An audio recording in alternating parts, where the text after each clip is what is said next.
माझं नाव यश सुरेश पाटील. मी आता 8वीत शिकत आहे. आदरणीय मुख्याध्यापक, शिक्षक, पालक आणि माझ्या प्रिय मित्रांनो, आपल्या सर्वांना स्वातंत्र्य दिनाच्या हार्दिक शुभेच्छा. आज मी युवा पिढी आणि देशभक्ती या विषयावर काही विचार मांडणार आहे.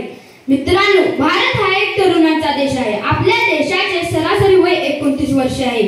म्हणजेच आजचा भारत हा युवकांचा भारत आहे. पण फक्त वयाने तरुण असून उपयोग नाही, तर त्यांच्यामध्ये देशभक्ती असली पाहिजे. देशभक्ती म्हणजे काय? देशभक्ती म्हणजे केवळ युद्धात शत्रूंशी लढणे नाही किंवा फक्त 15 ऑगस्ट आणि 26 जानेवारीला झेंडे फडकविणे नाही. देशभक्ती म्हणजे आपल्या कर्तव्यांची जाणीव ठेवणे, शिक्षण, शिस्त, कष्ट, प्रामाणिकपणा आणि जबाबदारी. आजच्या युगाने काय करायला हवे? आजच्या युगाने विचार करायला हवा. मी समाजासाठी काय करू शकतो? मी देशाला कुठे नेऊ शकतो? मी पर्यावरणाचे रक्षण करतो का? मी महिलांचा आदर करतो का? मी शिस्तीने जीवन जगतो का? युवक ही शक्ती आहे. युवा पिढी ही केवळ देशाचे भविष्य नाही, तर देशाची सध्याची शक्ती आहे. तुम्ही डॉक्टर, इंजिनियर, शिक्षक, शास्त्रज्ञ, सैनिक किंवा एक उद्योजक व्हा, पण जे काही व्हाल ते देशासाठी व्हा.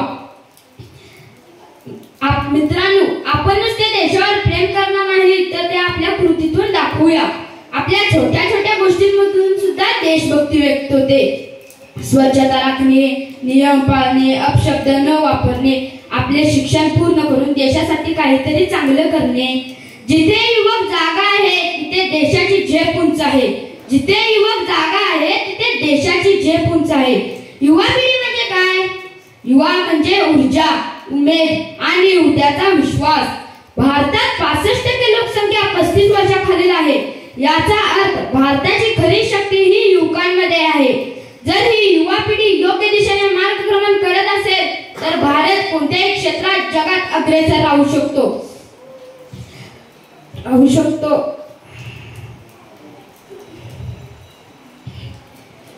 धन्यवाद.